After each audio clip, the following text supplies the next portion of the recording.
But defining imagination, okay. So it is the faculty or action of forming new ideas or images or concepts of external objects not present to the senses. And that is very important. It's not present to the senses, meaning not present to your eyes, to your nose, to your body, in general. Okay. And that is just definition that I got from Google.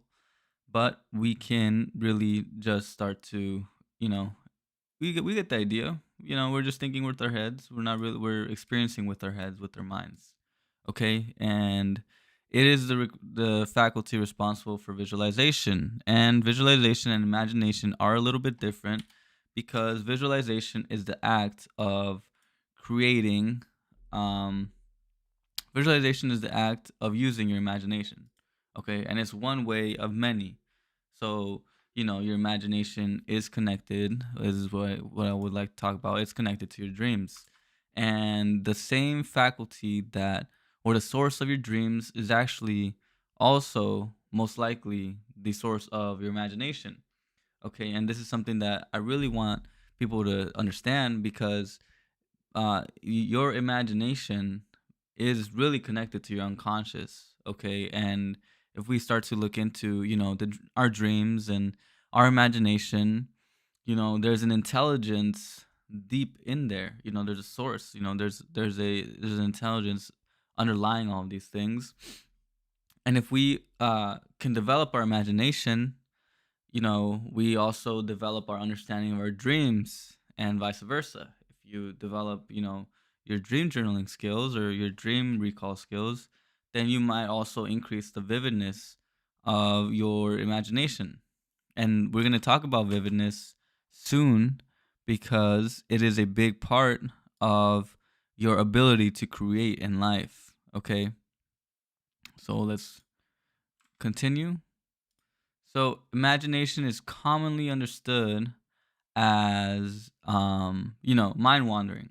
That's kind of like the typical understanding, at least in elementary school. Like, an imaginative person is a person who's often looked down or frowned upon early on because they are so caught up in their class or in their heads.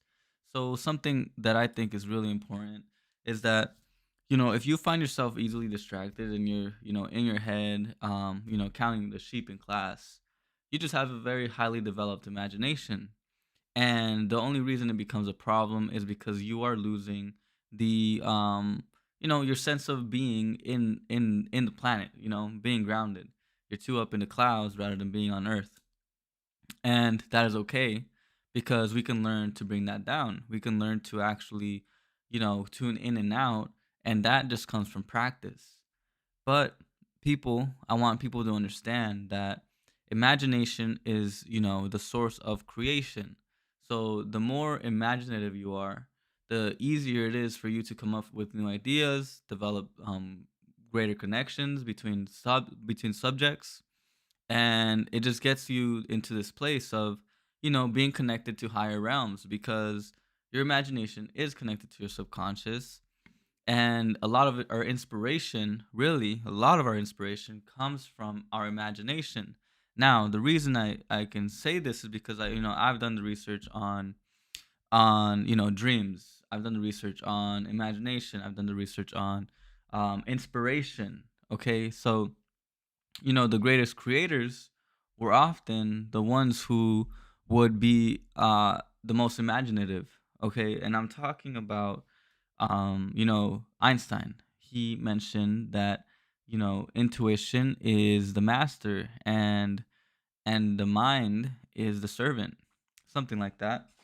And the reason he said that is because intuition is something connected to a deeper underlying intelligent principle. And when you tap into that, you're really tapping into, um, really like all of creation. You're talking about the source of creation here.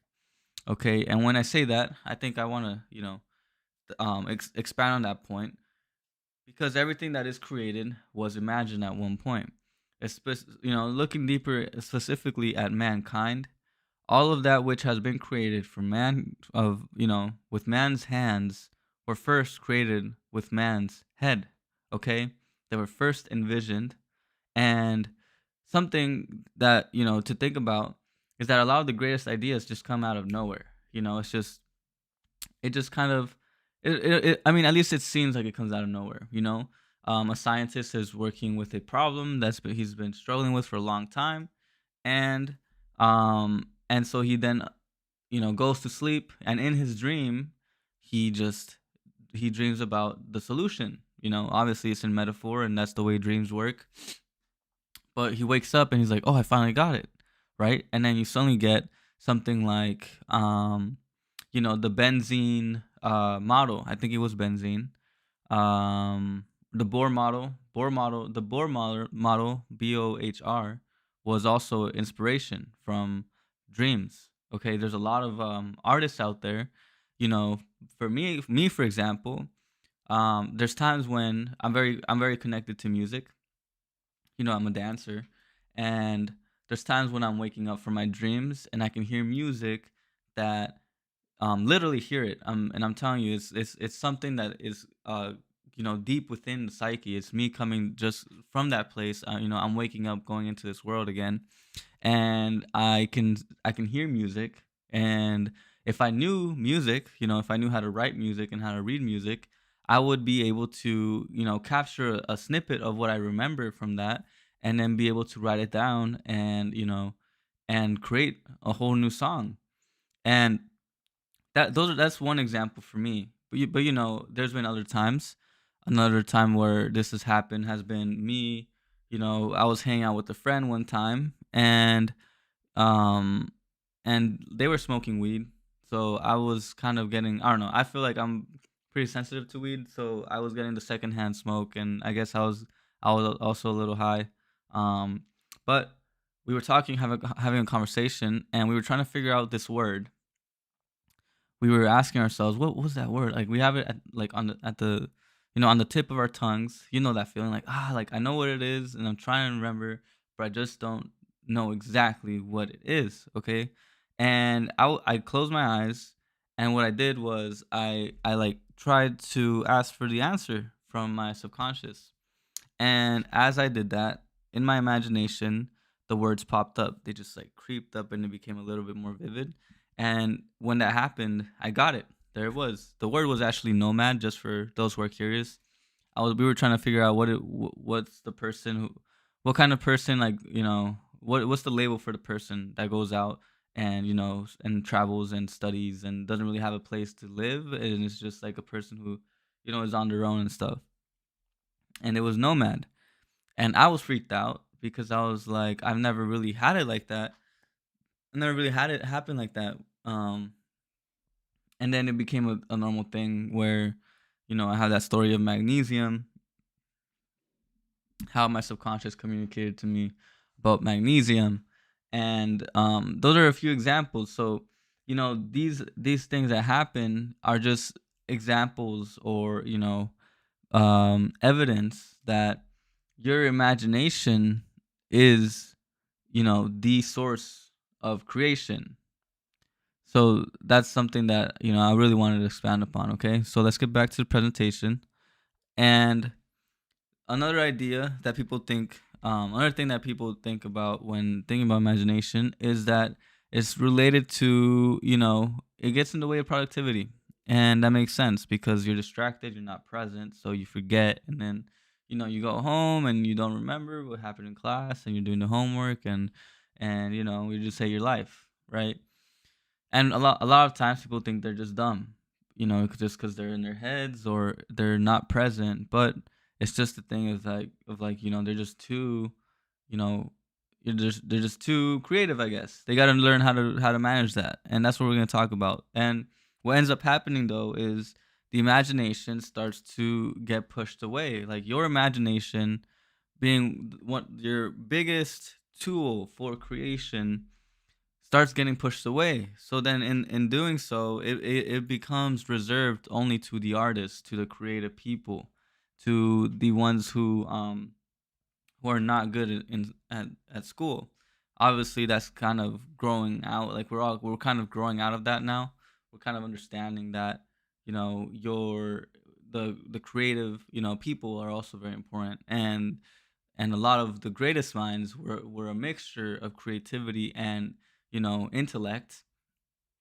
um but back then, it's kind of what happened, and a lot of people who are older sometimes just end up being these very, like, intellectual, maybe not even just very logical people, and there is no sense of, creativity, where, a very creative person, a very, I guess, a highly developed mind is balanced in both creative and in both in creativity and in intellect. And that's something that we don't really think about. We often think that just the smart people are the smart people, and the creative people are the creative people, and they're not the same people. And that is being proved day in and day out as I go through my life, because I see it within myself. Sometimes I was a mathematician. I was pretty good at math, but I was also very good at dance. Like, or arts in general. So, don't if you're living your life and you feel like maybe something's missing, that maybe you feel like you have, like, I don't know, writer's block, maybe you're afraid to express yourself creatively, know that that is within you. Okay, every single person is a creator. Okay, so let's go into the imaginative faculty. Specifically, what is it? Okay, guys, let's try to understand this a little bit more and understand the way this works and why it works.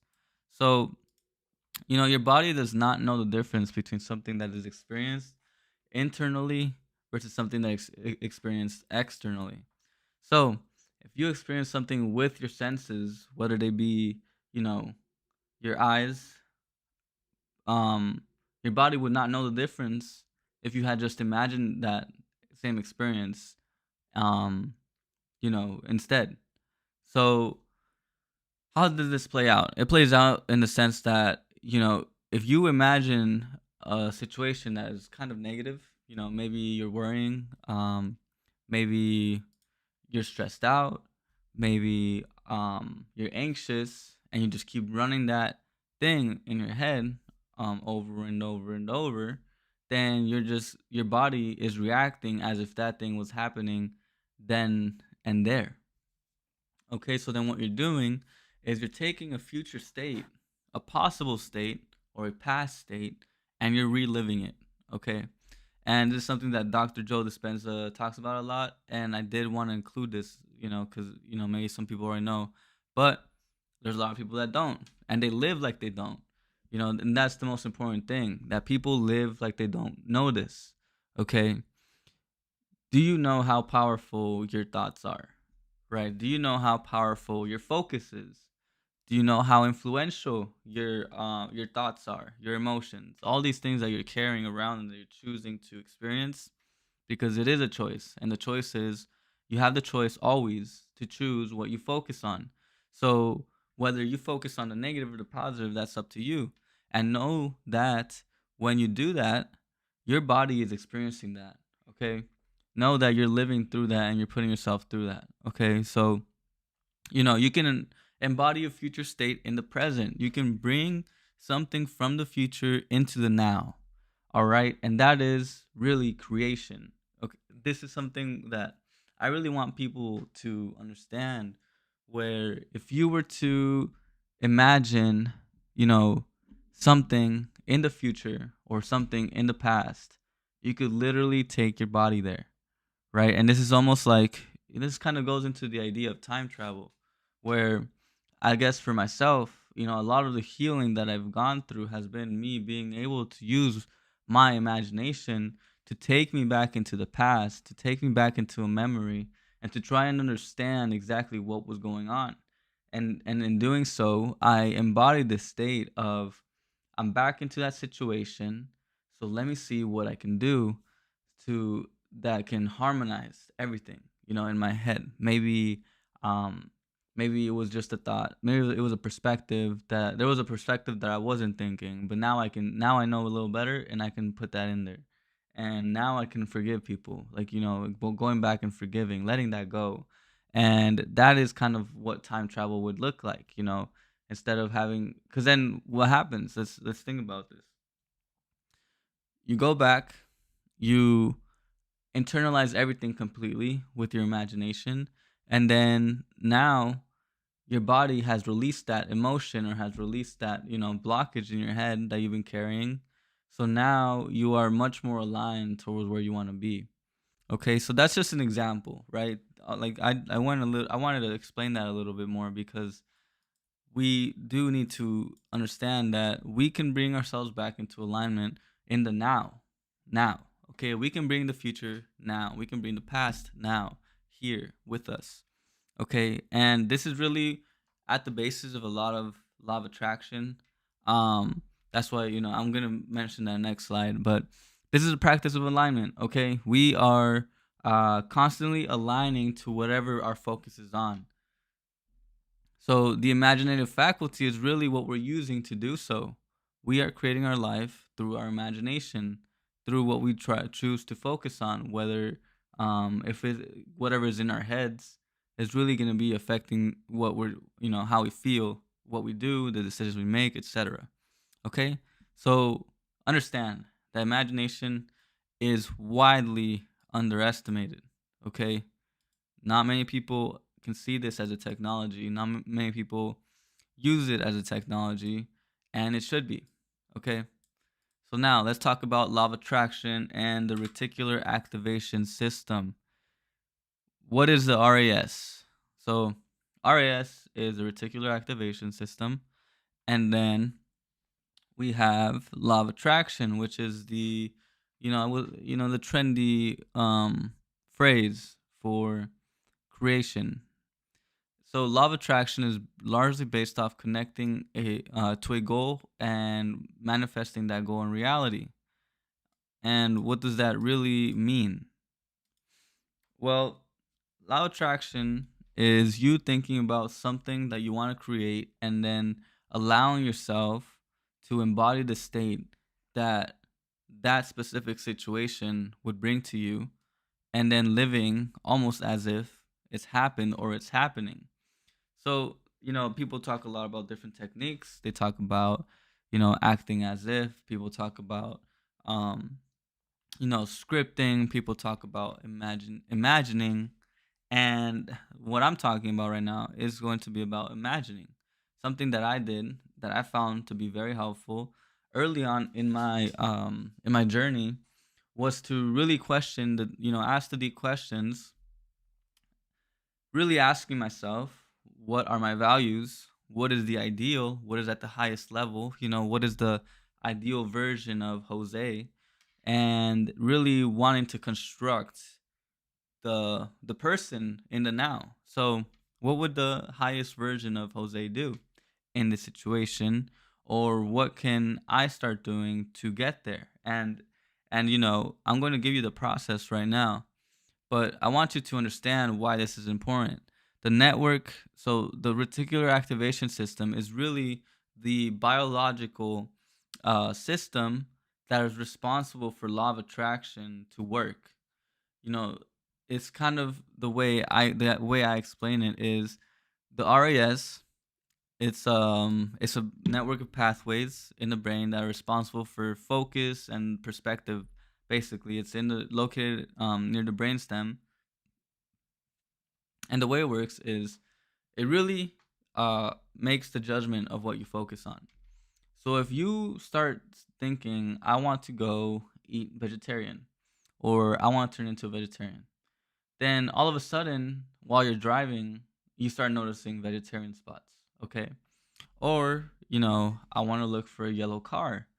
At first, you might feel like, wait, there are no yellow cars on the street. But then as you go along, you start noticing that, oh, wait, there are a lot more yellow cars than I had even noticed. And the point is that you didn't notice them a while ago, right? And the RES is something that we can use to our advantage, in the sense that if we start thinking about creating a new world, creating a new me, a new you, then you automatically start to receive the ideas, start to find the opportunities that are aligned to that specific goal. Okay. And this is really the basis of law of attraction, because what is it? We're attracting opportunities into our lives, and that's what it seems like. Whoa, like everything's good. And so with that, we begin to actually manifest our life. We begin to move the mental now into the physical realm. And this is something that is insane because it is biological. You get the opportunities. Now, for example, a great way, something great for me is I've been so I'm running my business. I'm a holistic healer, right? And I'm trying to make some money, right? And I've been working for a while trying to figure things out. And until I made it the goal specifically to actually make money, um then things started coming through, right? Then so I started, driving for Uber Eats. I started going to garage sales. That's what I'm doing right now. It's been 2 weeks, and it's fresh, right? So we just yesterday, I just made a great connection with somebody that is into spirituality and is into healing. She actually had cancer and she survived that. It's been 10 years since that happened, but we just had a great conversation on the importance of healing and spirituality in the world. And that happened because I was busy trying to make money for, my vision, which is, to bring this world of of these conversations of spirituality into the world, to make that thing mainstream and to have people understand that we have the power within us, right? And the vision is there, and I'm over here doing the work, and I took on this opportunity. And as I kept taking more and more opportunities, my the physical world was there. The physical world is starting to, bring those things into my life. And if we were to, take away the law of attraction label and put on the RAS label, now I'm saying, well, I saw a person, I mentioned what I did, and and bam, we clicked, right? And so the the RAS is gonna tell me you're on your way now. You are positively progressing towards your goals, right? And so now I want to talk about this in terms of just positivity and versus negativity. When you train your mind to be negative, all you will see is negative. Okay, something that I wanted to really elaborate on was that how is it possible that one person can go through the same exact experience, but 10 years later, two people can go through the same experience, same thing happened to them. It can be a traumatic event, but one of them turns out to be super successful and very grateful and very happy with their life, versus another person really just blames that situation for where they were at. They're not their best selves and they're just unhappy. How is it that the circumstance was the same, but the result was different with with these two people? And the answer lies within the perspective, but it lies within the understanding of what this person chose to do with that situation, right? And as your mind gets trained, when you train your mind to look for the positives, you get the positives, okay? And that's something um that is not talked about enough. Okay, you can be happy simply through perspective. You can be happier simply through understanding that you can change your perspective and that you can develop a better perspective. And so I can go through my day and I can list 10 great things that happened to me.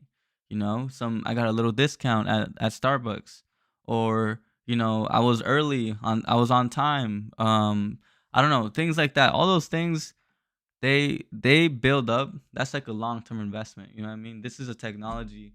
This is your technology, okay? Your mind is a technology, right? And you invest into that technology just like people invest their money into Elon Musk, into Tesla, into all these things. You invest into that, you're going to get returns greater than you would have ever imagined, just because it pays by itself once you start seeing the positives, you feel a lot more grateful, feel a lot more positive, okay? You feel so much better, higher energy, all that good stuff, and also confident. That's just something that I really wanted to talk about. But anyways, let's go back to imagination, the vividness of imagination. Okay, this is a really cool thing. Okay, being able to see an object in your head. I think when I was reading this, starting off in my spiritual journey, I thought this was insane. I never thought I could actually see things with my mind's eye. I didn't even know I had a mind's eye. And if you didn't, well, now you do, because we are talking about the vividness of imagination. We can create a whole reality in our head and actually experience it and see the colors, see the figures, see the place in our imagination. Everything will be experienced in our eyes. And a lot of people already do that, There's a lot of delusional people out there. But I'm talking about, doing this productively, doing this so that you can start to get answers, so you can start to create, become a better creator. So, you know, the key to a vivid imagination really comes down to receptivity. How open are you to experience? How open are you to really wanting to wait and see what your imagination or what your subconscious can bring you? And this is where it says story time. I already told you guys a story about, the nomad. But this is something that you can develop, and I've done so myself. Okay, there's practices that you can do. A few practices I took them um from a hermetic book, a book. It's called Fran. The author was Franz something. I forgot, to be honest, but it was on hermetics. Okay, and I think anybody who's watching me, if you know about the seven laws of the what was it called? We're just talking about hermetics, okay? And the idea is, you can sit down and you can imagine a banana, for example. You can sit and with your mind's eye, you can really see this thing pop up in your head. Hey, what's up, Julia? Nice to see you here. Hope you're doing well. I saw your comment earlier. Thanks for commenting, and I appreciate you being here. Okay, let me know if you have any questions. If you're finding this interesting, let me know. All right. But yeah, well, as I was saying, you can really imagine objects in your head, and that's where we get connected kind of to the psychic senses now, because now not only can you just imagine things, like you yourself conjure up a banana in your head. We really want to see these bananas, but we can actually start looking into like clairvoyant abilities or clairaudience, or all these things. Imagination is very connected to the eye. So you start developing your this ability to see objects in your head, and visualization. That's what it's called. It's visualization. Okay, visualization techniques um allow for you to get more connected to your clairvoyant abilities. Okay, and visualization within itself is talked a lot about by Neville Goddard. Okay. Um, if you guys have not heard of Neville Goddard, I kind of came up upon him in YouTube. On YouTube, he is very similar to, Bob Proctor, for example. And if you guys have heard of Bob Proctor, he just passed away recently. But he talks about imagination as the create, he was saying that your imagination was very connected to God. It was your connection to God. We are godlike beings because we are imaginative beings. And he explains that all is imagination. Everything here, even all of that is seen, is really an imagination within God's mind. So just like we can experience and see a banana, we can experience and see ourselves.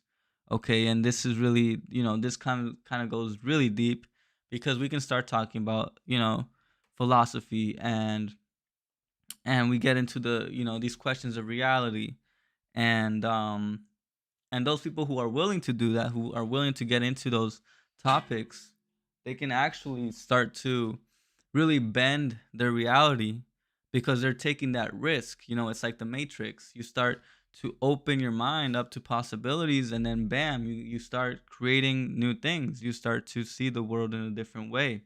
You start getting those new opportunities, as I said, with the law of attraction. All of these things are really related to your imagination. So he also gives certain practices. He really talks about, going to sleep with the embodied state, the desired state. And when you do that, you are able to, get closer and closer to that physical manifestation. And just so the visualization adds on to the reticular activation system, which gets conditioned to really look for that specific visualization, to that specific goal. And then when it gets focused, then it's on you to take the action of going and taking on that opportunity. When you recognize it, you see the green light, you go, and then you execute. And once you execute, you just open yourself and you just got a little closer to your goal. And that's kind of the process of creation, right? And sometimes never really happened to me. So maybe you even attract maybe you just get some money in your bank account. Supposedly, never had it happen to me. Wouldn't really expect it, to be honest. On my end, that's just my experience with the law of attraction. But let's talk about the creative process. This is something that, it's interesting because I think I came up with it. I just did this by myself. I was going through school, and this was during a time where I was really questioning what my values were, what kind of value system I wanted to create for myself. And I really, wanted to go deep, really want to understand what I needed. So what I would do is I would sit down when I was alone, I'd be quiet, and I'd really think about um, what I wanted with my life. I would start to ask questions of, what kind of person do I want to be? What kind of future do I want to, go into? What kind of person do I want to be for other people? What would this person look like? What would this person be doing? What would this person really enjoy doing? How would it feel like to enjoy doing these things? How would it feel like to go through all these things? And so, and as I would question, I would come up with the answers, and then those would kind of paint a picture. The more I questioned, the more answers I got, and then the more of an image I was given to create from. Okay, so the process is you relax, you imagine, you embody, and then you manifest. Okay, so you relax, I would relax, and then I would ask my questions. Then I would imagine that, and then I would embody that state. Really want to feel that, and remember how that feels. And then I would manifest. And for me, manifestation, like the really dope thing, and this is something that I see it. I really think it's important to talk about the importance of a feeling, to talk about the experience of emotion, of experiencing things. Like the ability to embody a state is very powerful. Once I embody the state, and once I recognize, okay, this is how it feels like to feel good, this is how it feels like to feel joyful, this is how it feels like to be closer and closer to my manifestation, then I'm gonna go and go out into the world and really look for that feeling. I want to capture that feeling at every moment. Okay. And that's really something that's something that, it's kind of weird to think about. How do I capture a feeling? But you capture that feeling, you'll feel it. You'll feel it when you're for me, you know, working on my videos, talking, listening to music, talking to good people. I capture that feeling as I'm going through these things. And sometimes, when you're feeling down, sometimes what I like to do is I just like to sit down and really just lay and think about my future. Think about that vision that I have. And be and the re and it kind of helps me lift the heaviness that I carry in my body. Sometimes, life hits, and you feel down.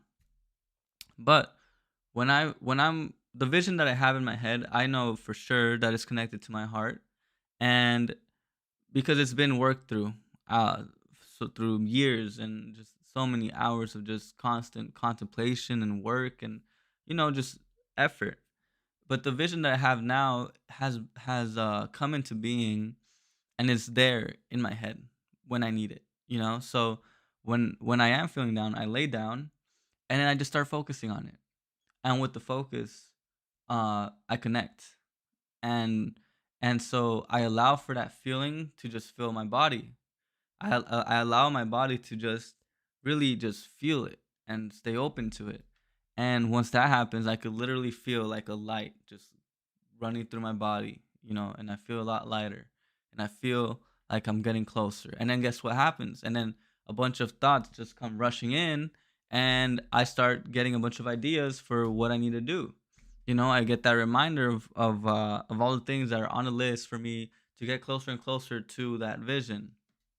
So that is inspiration. If there is no, that is inspiration.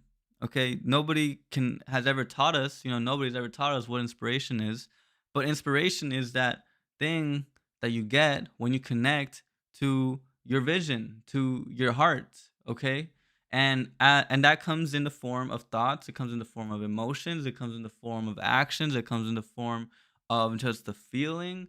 It comes in the form of just positivity.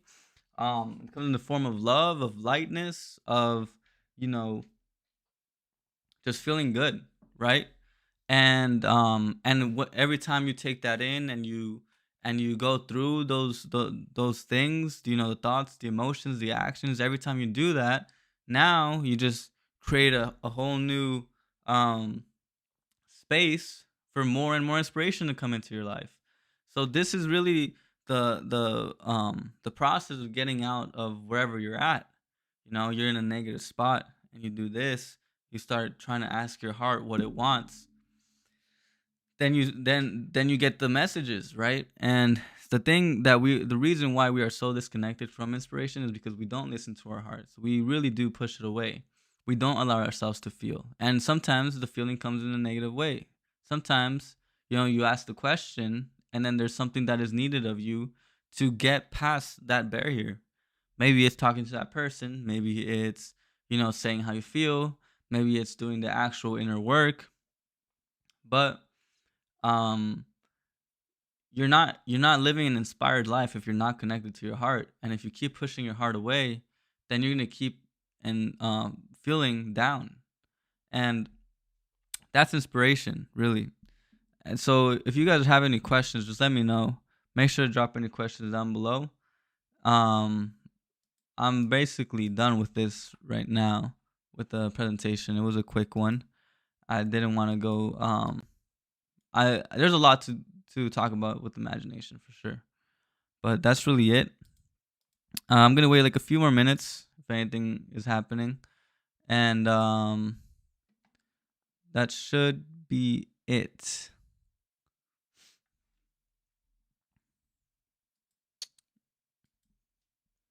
So also another thing, I guess I would like to say that you know how do you develop your imagination? A few things that I've done. I forgot. I did want to talk about this. The way you develop your imagination is really through a variety of ways. If you read, if you read a lot of books, especially if, for example, you read like some novels. I would always read. I would like to read fantasy books. Anything that could connect me to fantasy was really uh was really just powerful for imagination. So if you read, if you used to be a reader and you used to read a lot, then start doing it because it will connect you to your imagination a little bit more. Also, you know, for a deliberate practice, I would say visualization. Practice visualization. Start planning and creating these things in your head so you can so you can stay more connected, and then also you can develop your imagination. And then also, I like to think in metaphors. That's something that happens as you go through developing your imagination. You kind of start to think in metaphors. So instead of talking about, um, you understand mythology a little bit better. You get the symbolism. You understand symbolism a little bit better. that's where dream journaling also comes in. So you start dream journaling, you'll start developing your imagination right there. Okay, but that's really all I have for you guys today. I'm gonna let you guys go, and so make sure to download my meditation starter guide if you're interested in learning how to meditate. I put I developed a process that is not as complicated. It's pretty simple in terms of what exactly meditation is, why it's important, and how to do it. Okay, so make sure to click down below. The link will be there, and I'm gonna be posting more stuff on Instagram. I'm working to put out more content. Four times, hopefully 4 times the amount that I have right now. But that's really it. Thank you guys for watching, and I will see you guys on the next one. Okay, so remember, stay lucid and take care. Peace.